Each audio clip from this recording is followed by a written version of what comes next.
But you still can use the hashtag HeyCoach right here inside of the group and ask me a question anytime. Seriously, anytime.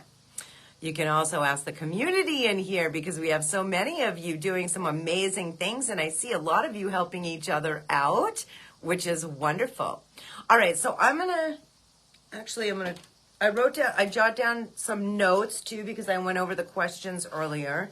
But I'm going to start on these. So, how much do we, she says, how do we turn admirers into buyers, or are they just not the same people?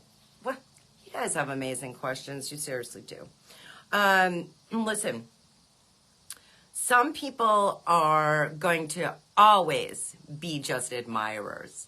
We just have to understand that. We're not going to create a painting and every single person in the world is going to want to buy it. I have a lot of admirers to my own artwork, some which have converted into buyers, right? And some who have not. And I want you to look at it this way. Even the ones that don't convert into buyers are still very important to your business, especially in social media land, because I have numerous admirers that will share my posts. Tag me in things when it has to do with art, stuff like that. So how do you do it, and how do you transition them into buyers? Basically, my entire membership, Creative Warriors, is all about that, right? It's a whole journey. But in the short of things is people have to get to know you, like you, trust you, and then they'll make a purchase if that is their goal. Right? If they like you enough, if they love your artwork. Here's another tip on this. And so many artists get hung up on this. And you may have a different opinion than me, but this is what I have learned through my own journey and from helping artists and from stalking other artists, right? Looking at what the ones that are really selling a lot doing. A lot of times, it's not about the painting, believe it or not. It's not about the painting.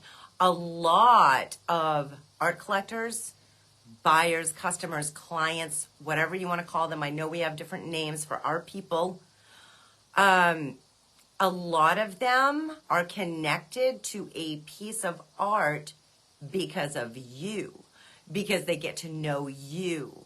They like you and your story. Stories are very, very important. If we just presented a piece and said, oh, this is a 16 by 20 seascape and it's on wrapped canvas and, there you go. If I said, oh my gosh, I really enjoyed creating this piece because I painted this when I was on vacation with my husband. I was actually born here right next to the ocean, and this is like my stomping grounds when I was a kid. I'm not going to go into a big long spiel, but like if you start telling a story about how'd you get the inspiration, how did you create it, then customers, admirers, potential buyers will start making a connection with you. So I hope that helps, and you guys tell me to stop talking if I go on and on too much. Hello, Michelle. My good dear friend Michelle is here, aka one of my accountability buddies. All right, Elisa, thank you for the question. That's a great one. Linda Clark. Let me see more. There we go. All right, so Linda says, and once again, if you're just joining me, I'm reading on my computer screen behind you from the posting for the Q&A, where I asked you to put your questions in there so I could do this live Q&A for you. Jamie asks, what was the very first painting you sold and for how much? I mean, wow, I'm feeling nostalgic now. When I read this earlier and I'm thinking, dang, do I even know? I had to think hard about that because the thing is, thanks for asking that question too, Jamie. The thing is, I have probably like you as well, dabbled in so many different different aspects of my art, like different subjects, different explorations throughout my creative journey. So when Jamie asked me this question and I'm thinking, oh, like I'm visualizing my abstract, my first sale with my abstracts, my first sale with my commissions, my first sale with this, so it's like all of these different forms of art that I created, those are what the first that came up to me. So I had to think long and hard, but it was actually a still life of a candle. I cannot remember the price, Jamie. It was umpteen years ago, but I'm going to guess it was probably around $40. I was doing an arts and crafts show. I was super young. I mean, probably still a teenager at this point. And it was at a school. It wasn't a school I went to, but it was at, I think, my cousin's school or something like that. But then real quickly, the first commission I ever sold and got commissioned for was a farm scene with a tractor. I sold that for $100. Once again, these are all a long time ago. The first time I sold a piece on eBay years and years ago, that was a painting of a lily, and that was, I believe, around $100. My first abstract that I sold, this was on eBay years ago, was just basically I used blue, black, and white paint. It took me 10 minutes to paint it, and it sold for $210 on auction. So I really like that. And hold on a second. You got to go to work? Yeah. Okay, I love you.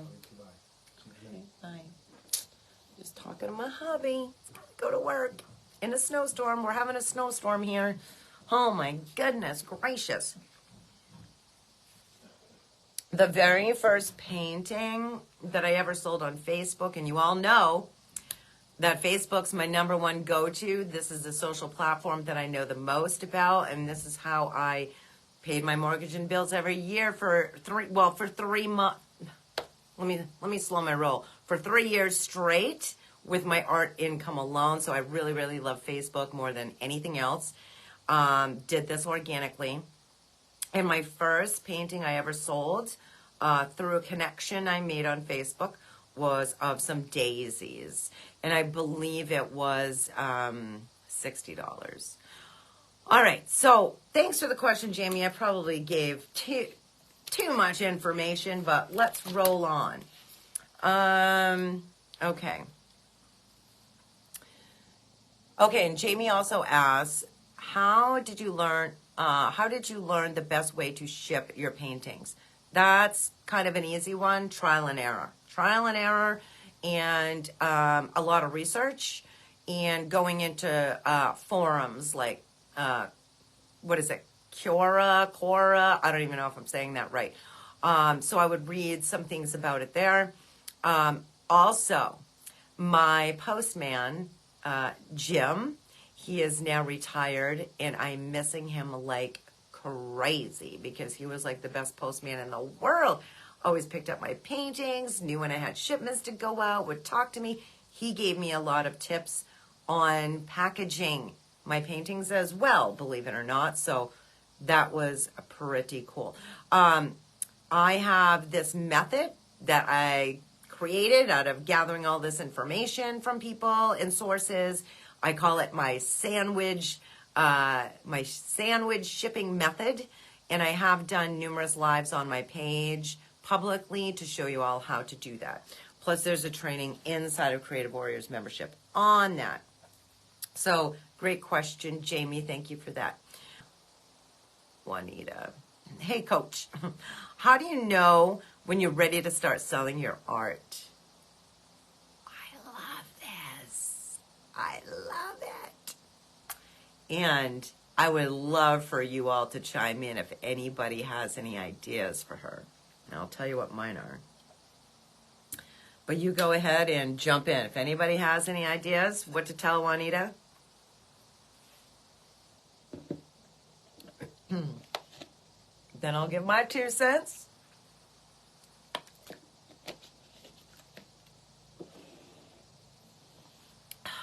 I'm just going to look and see if anything popped up.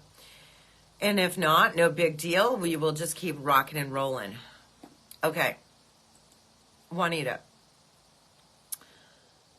Just by you asking that, I would say you're ready to try and sell your art. Get it out there, right? Hello, Lane. Thanks for being here. This is another loaded question. Just by asking that, like I said, you're ready to start getting your art out there. A lot of us don't do it or don't get started because we're fearful. We're like, what if somebody hates my painting? What if somebody doesn't like my painting? Newsflash, not everyone is going to like your painting. It's just not going to happen. If we go into a home decor store, right? I've used this analogy before. And, we just redecorated our living room and we need to go into Home Goods and we need to find some cool pillows to go on the new couch. And we walk down the pillow aisle. Are we going to grab every single pillow off the shelf and put it in our cart? No. So we need to understand that, this has helped me anyway, okay? This has helped me for my own work. We need to understand that not everyone is going to like our piece, but if we don't get our pieces out there, how's anybody going to find our pieces? How's anybody going to connect with us and become our art lovers? Huh? Right? So I feel for any of you who are having that fearful feeling, because artists do, in actuality, have to put up with a lot of crap, right? We do have to put up with a lot of critique.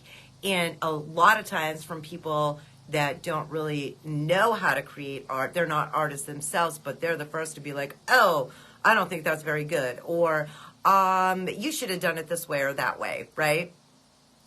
So that's a whole nother topic. But, fear, if fear is holding you back, Juanita, I just urge you to step out of that comfort zone and just do it. Just do it. You also, here's some clues, right? Are you already posting your pictures of your paintings or whatever it is that your craft is? Are you already posting this stuff and people are commenting on it saying, oh my gosh, I love it. I do like it. This is great. How did you do that? Has anybody reached out to you, like PM'd you, DM'd you and said, hey, do you think you could paint this? Do you think you could create that? Or someone that even sends you a message and gives you, like, for instance, I have this person, he's so sweet, Steve, and has for years, since I've been online, sends me gorgeous photos and tells me, he does this like maybe once a week or once every other week, still to this day, and says, here's some photos of inspiration for you. You can paint anything that I send you. I took these photos myself, and I really love his pictures because he lives in the same city that I do, right by Lake Winnipesaukee here in New Hampshire. So if anybody is doing that, asking those questions, Juanita, or sending you inspirational posts, or asking you how much something is, or whatever, then you're ready to sell your art. Okay, I could go on. You're all asking great questions. Daryl.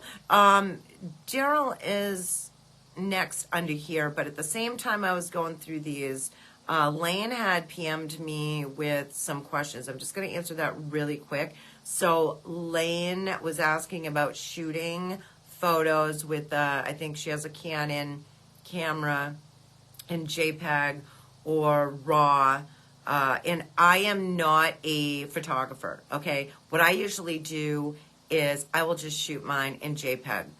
Now, I do have a photographer friend, a few actually, but my friend Stu, I reached out to him after I got that question from you, Lane, and he I have a surprise for you all because he is going to be a special guest star for me on my page. I'm not sure when that's going to happen. Hopefully sometime really soon, but he'll be able to answer like more specific questions like that for you.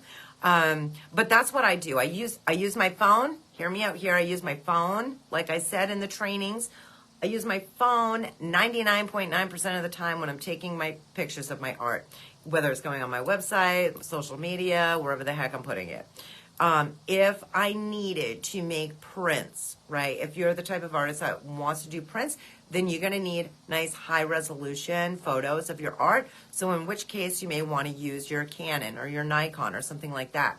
One of my very good friends and accountability buddies, Brenda, she is an amazing artist. I spoke to her this morning, and she actually was telling me that she just uses her phone, even with the prints that she has, and she's sold a lot of prints recently this past year, throughout her career, but this past year as well, and she used her phone to take those photos.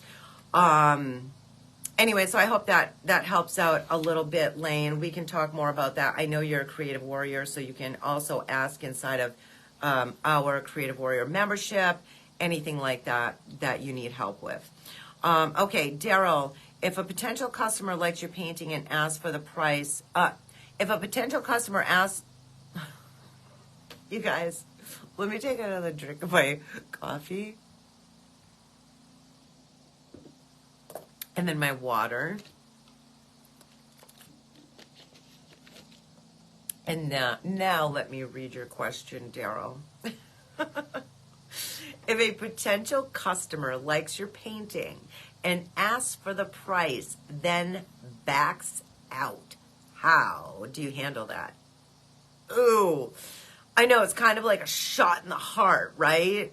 It's like, oh my gosh, yeah, they're interested. And then I'm like, it's $150. And they're like, all set. This happens to how many of us? Raise your hand if that's you. How many of us, right? Just keep moving on, Daryl. Just keep moving on, because that customer or potential buyer was not the right collector for that piece. Plain and simple. But I do have some more bullet points that I wrote down for you that I think will be very helpful. You can let that person know that you have other pieces available at different price points if they want to take a look at it.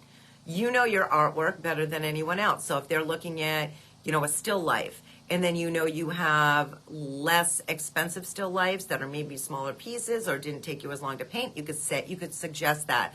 Would you like to look at XYZ? You can, so by offering some sort of diversity in price and size kind of helps to get over this hump with trying to convert someone into purchasing, if that makes sense. Be confident, first of all, be confident when giving your price, no matter what price it is, no matter if it's $60 or $600. When you give that price, be confident in yourself, okay? Because they can smell it a mile away if they're like, oh, that's way overpriced. Here's another tip. This is super duper important. You need to educate your people, interested customers. Hello, Michael. You need to educate them on about the piece. If they're interested in a piece, what is the creative process? And you don't have to go into like details. Not like you're teaching them how to be a painter, okay? But you need to educate them. Like, look, this piece I put X amount of time into. I used highest quality of paints for this piece. I actually was inspired to create this because of XYZ. this painting represents the style that I've been working on, this exploration style that I've been kind of, morphing into now for the past 6 months. I don't know what that is for you. I'm just trying to give you some ideas on how you could educate a potential art collector, someone who's interested in your work, okay? Because 9 times out of 10, they don't know. They look at a piece and they're like, whoa, that looks beautiful. I want to purchase that. And it probably took her an hour to paint, when in reality, maybe it took you 4 or 5 hours to paint, or a couple of weeks to paint. Maybe it's one of your premium pieces, but they're not an artist, so they don't understand that. So if you walk them through the steps, I should change my wording there, because we're not teaching them how to paint step by step. But if you walk them through your process on some bullet points, right, on how it was created, they'll start to understand why the price is that price. So some artists have done this, right? And this is totally your prerogative. This is another one that's a touchy subject with artists, but some artists would, give them a deal, right? But or say, well, what's your best offer? That's totally fine. You can do that. It's your business, and it's your prerogative. So I'm not trying to shy you away from that.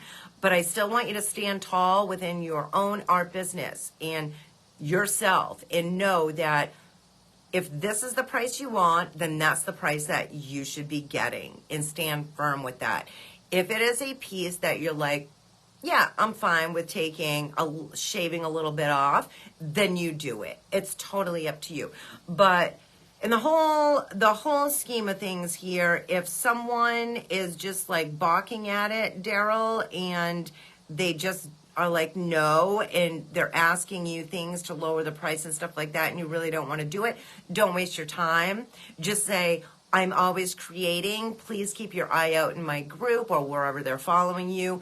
And I'm always creating other pieces. You'll be one of the first to see. Maybe something else will catch your eye. I'm sorry that this wasn't the best fit for you, right? We just it is what it is, right? Because in business, not everyone is going to buy. Hello, Gail. Thanks for being here. Okay. Thanks for the question. It was a good one. Let's see, where are we? Daryl. Oh, Jane. Let's see. Okay, Jane asks, and Jane, I was trying to reply back to you today. And there was a glitch on my Facebook. I hit reply to reply back to this question. And then I know I'm explaining it here. I'll be explaining it here and now, but for some reason, if anybody else had the same glitch, just letting you know, I went to press enter and it said that the admin of this group does not allow you to post this, and it's been removed. It's like, okay, well, I'm the admin. So anyway, so Jane says, I was trying to store pics in a file on my laptop. Went to file app, clicked pictures, but can't ever find the new folder place. Windows 11 has been a challenge for me. Any more hints? I was just going to say, basically, did you name the folder? And you might be going, duh, Amy, yeah. But sometimes the littlest of things in tech, we're like, oh, I made that little tiny forgetful mistake or whatever it is, right? So by reading that, Jane, that's what I'm wondering. Did you forget to name your folder so that you can easily go back and find it? If you did, then, just let me know.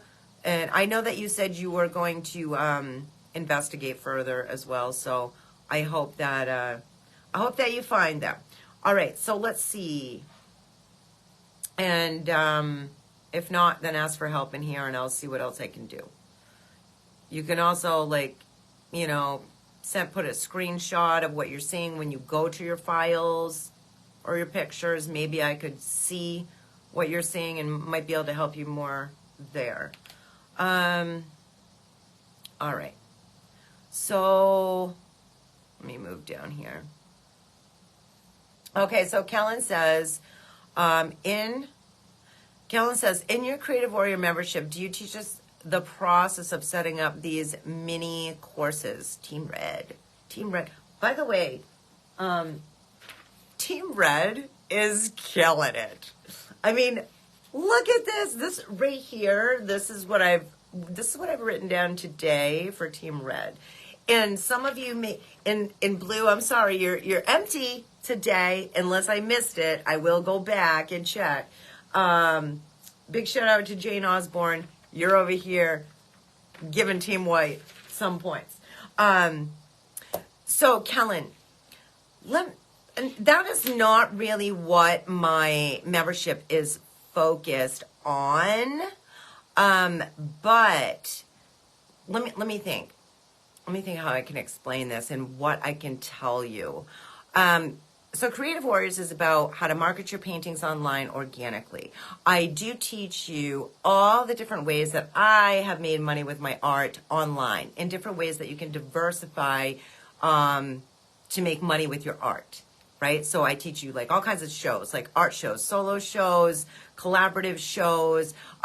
So I guess in essence, yes, I could say yes, because I teach you how to do a collaborative show, which is setting up a group. Right now, I'm running this Jumpstart Your Art Business Online course myself, right? I'm the one hosting it, but I do teach you how to do collaborative shows, but I also show you how to set up your own art collectors group. So I do, in essence, teach you how to set that up, a group where you can start gaining collectors, interested people like Daryl, was it Daryl that was saying, you know, people that are interested in your pieces, where they can go and kind of gather. I would most certainly give you all kinds of pointers on stuff like that, but I'm not teaching how to, I don't teach my members how to business coach, right? I'm teaching my members how to grow their audience and their art businesses. So I've done that myself, and then I take what I know how to do, and then I teach them. Now, if your question, so the mini courses, right? I'm reading this again. So the mini courses, if you want to teach mini courses, I say go for it. Totally go for it. I love doing that. I most certainly could help you with that, giving you pointers and stuff like that, but that would be more of like a one-on-one coaching kind of thing, because it's a different kind of realm. It's like another step up. I hope that makes sense. And if I'm not answering your question correctly, Kellen, please reach out, ask me, ask questions in here. I definitely want to help you out and bring you all the info that I possibly can. But I obviously do know how to do these, and I would be willing to help you. Kellen says, will you be going into depth on how to set up a page displaying only our artwork? Would that be too confusing for the consumers if you also have a paint party business? Oh, what a good question. Will you be going into depth on how to set up a page displaying only artwork? Would that be too confusing for consumers if you also have a paint party business? Let me think. So paint parties, you know, they want to paint with you, and then you have your artwork where, you know, they can purchase from you.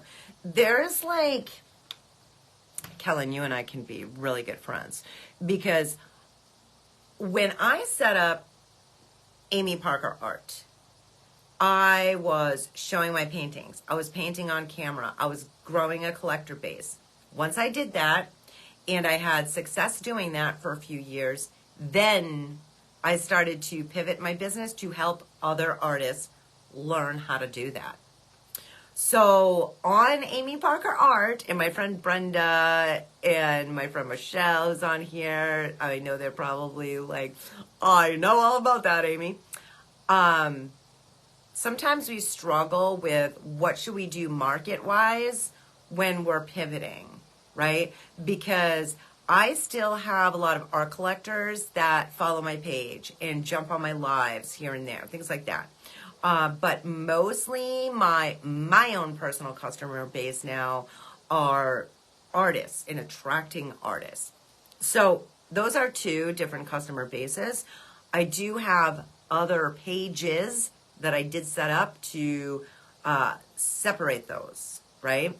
But I'm only one person and I can only do so much in a day. So I kind of have it together, but I mostly focus on the art business end, if that makes any sense. Now, with your artwork and your paint parties, art parties, classes, whatever they are, I would suggest to you, and this is without even like having a conversation with you about it, right? So I could be wrong, but I would suggest to you to try and keep it simple and just go ahead and put it out there on your page. Unless your page is 100% all paint parties, you may want to rethink that, but you are teaching painting, doing paint parties, plus you have pieces that are available. I say go for it on the same page because I think that you may even be able to sell more paintings that way. Believe it or not, even though I really wanted to, and someday I probably will be separating them more so, but I have actually sold quite a few of my own pieces to my my artists following, even my own creative warriors. Some of them have bought my pieces. So by keeping it together and doing, all these artsy things, that should be fine. I would be able to brainstorm with you, Kellen, to give you different ideas on how you could even segregate that a little bit more, like with groups or specific albums and things like that. And I could go on for a long time. So I better, because it looks like I'm almost hitting the hour here, and there's a couple more questions on here that I want to get through, and then I'll go back and see what you all are saying. But I hope that helped you out a little bit, Kellen. I wrote myself a note. Elisa, I still did not get downstairs to my old studio yet and to get out my prints, because I was focused on making sure I can bring you all the best information for this Q&A today, and answer questions and things like that, my emails and all that stuff. But I will go look to see, I haven't forgotten you, I will go look to see if I have that birch tree print, and I can't remember if I have any left. Free version's a good place to start for Canva. Michelle says, great questions. Michelle agrees as well. Thank you so much for the 3 billion people statistic, Michelle, on Facebook.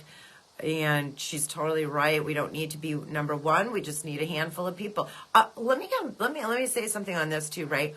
At one point, and this was like probably at the end of the first year that I started really promoting myself on Facebook, I had like 1,500 members inside of my collectors group.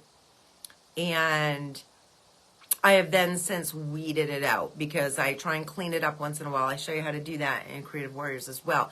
But I want to make sure that I'm keeping the ones that are really interested, right? Not the ones that are just in there because they're like, oh, let me just join this group. So, I've weeded it out since then. But Michelle brings up a good point, because even with my 1,500 members that I had inside of my collectors group, I literally only had a sliver of that were diehard collectors, okay? Let's just say, I'm guessing here, I'd have to go back through my files to look, but I'm just guessing around like 40. I probably had like 40 people out of about 1,500 that were my consistent diehard collectors that, you know, I got to know them very well, and like what specific types of my art they liked. So if I created one, I would tag them in it, and it would usually sell like hotcakes.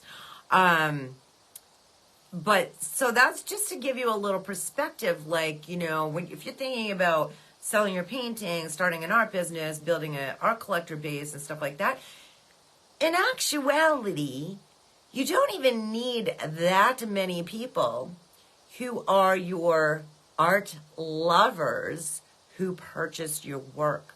You just need to build that connection. You need to tell your artist's story. They got to get to know you, like you, trust you. Of course, you have to create, you know, awesome product as well. But remember what I said at the beginning of this video. A lot of times, it's not 100% about the painting. It's about you. All right, let me see what else is, I'm just reading down through the comments. Okay. Hello, Lee. Oh, okay. I'm going to read this from Linda because I know Linda very well. She's a creative warrior and she is amazing. I think this is really awesome what she just wrote here. She said, I found that just uploading pictures of my art in my Facebook photo album. She's talking about right on her personal profile, by the way. People started asking to purchase. What beautiful! What a beautiful thing. Very non-salesy, and she wasn't even really doing attraction marketing. She was, but she didn't know she was doing it. Good job, Linda. I love your story, and I know your story. And then Lane says the ugly art sell the big money. I think she means ugly art. Basically, you know, really art is beauty is in the eye of the beholder, right? So like what one person likes, the other person may not. Kellen says, God didn't give us the gift of creating for us to keep it to ourselves without sharing it with the world. Art brings joy to people, and it can also bring healing. You never know how your art will affect someone's life. 100%. 100%. That's awesome. Thanks for saying that. Paint their cats. They'll love it. Lane has a big, booming business. She's also a creative warrior with teaching painting. And so, yeah, she does know about that. Let's see. She says, I really need the job raw info. You can talk to me more about that, but I once again, with the Canon, I shot just in JPEG.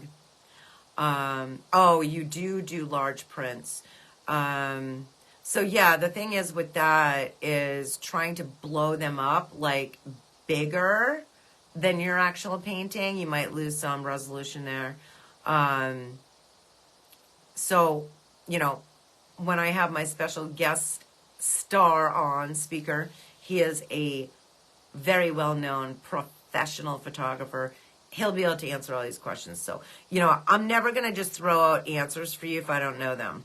And I'm very good at researching, so I can try and find them, which I have done for a few of you throughout this course, right? I've researched a couple of things for you that you asked. And if I can't find that, then I will reach out like I did to my friend Stu to see if I can find a guest speaker for you. You're welcome, Lane. Oh, I love your little wave, Kelly. Let's see. Stretch canvas can charge more than... Stretch canvas, yes, charge more than canvas board, 100%. Yeah.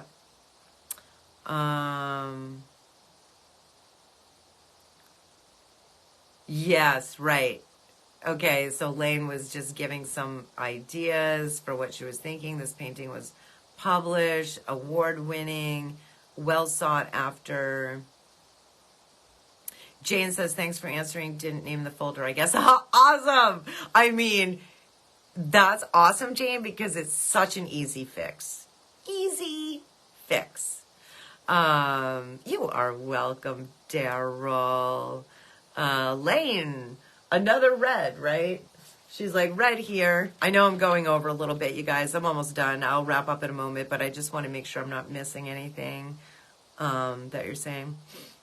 I'm going to get, okay. Let's see. Oh, yes, Gail Richardson. Thank you for saying that, Gail. Yeah, Gail has a good point. You creative warriors have my back. She says, doesn't Laura do both on her page? And yes. So this goes back to Kellen's question. And thank you for pointing that out, because Laura is one of my creative warriors as well. And we all meet on Zoom twice a month. We brainstorm. We know each other pretty well. But thanks, Gail, because I did have that brain cramp. What a good person to point out, Laura Corbello. She does do both on her page as well, and she has a successful business. And she is the only one bringing in the bacon. So she's doing that, Kellen.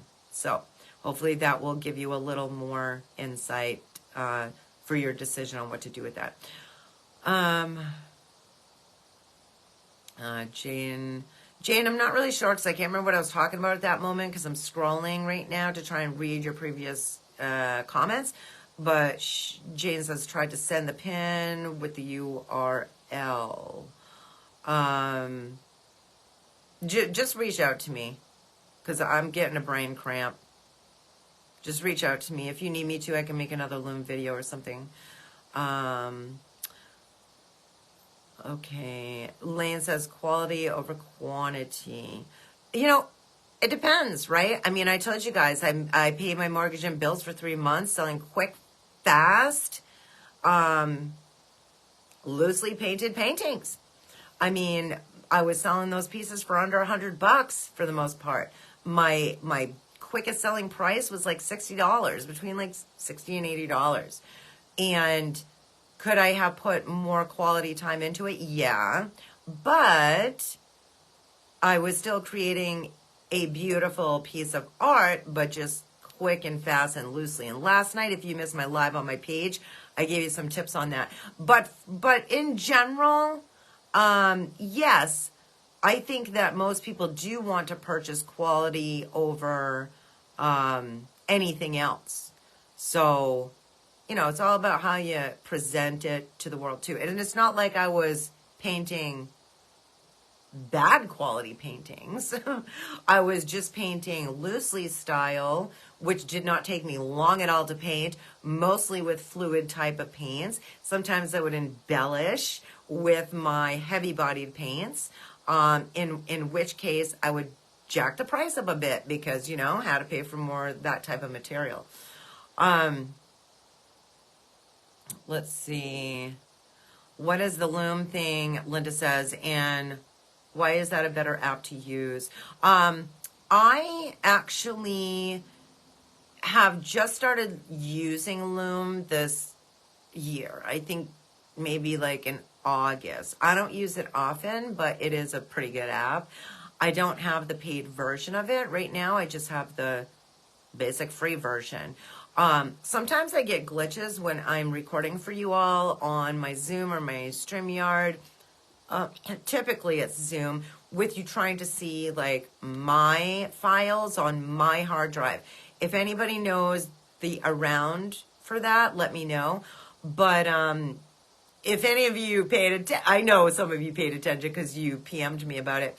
But there was a couple of glitches with the trainings. I'm talking like a very small segment with some of the trainings where I went to go into my files and then you couldn't see that part, but I was talking through what I was doing. So if I do a Loom, then you can easily see my files that way. That's why I use that.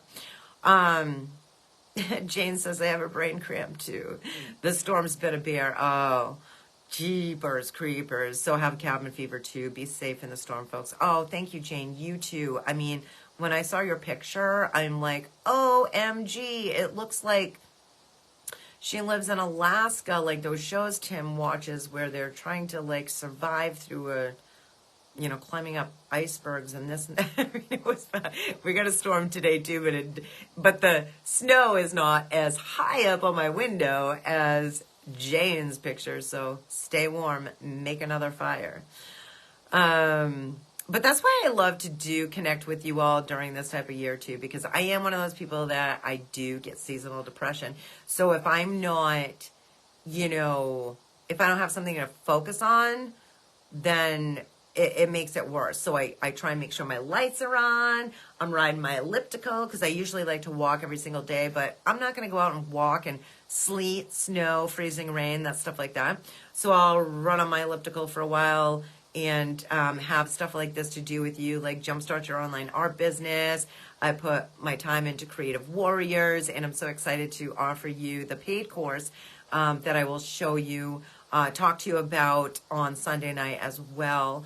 And for those of you that do jump into the paid course, that's going to be great for any of you if you're like me with the seasonal stuff, right? The winter blues, because we can really dive in and work on our businesses for actually 10 weeks, because it's 8 weeks worth of content, but I have 2 breathe weeks in there. So it's really great. I've done a course during that time frame as well, during the winter months, and it's like, it just gave me something to focus on, and it really helped out. So I figured this would be a great time to offer it. All right, if anybody has anything else to say before I jump off here, go ahead and let me know. I'm sorry I didn't put the, you might have not even have noticed, but I did not put the, hello Nirmala, thanks for popping on. If you did not, you might not have noticed, but I didn't put a description into the live here because my Facebook was being glitchy and not letting me, but I will come back after and refresh and then edit it so I can put the Q&A. And then I'll post this Q&A right inside of the module so you can find it easily. And, Lane's saying hi to her. That's great that you are friends. Thank you, Nirmala. I appreciate that. So, anyway, if you have, if you missed most of this and you want to check it out, all you have to do is when I'm done, refresh your screen. You can start from the beginning, okay? And I'm so glad you said that, Jane. Thank you so much. It makes me feel good to be able to help you, because she says, this course has been a useful distraction. That's awesome. All right. Mwah. I will see you all soon.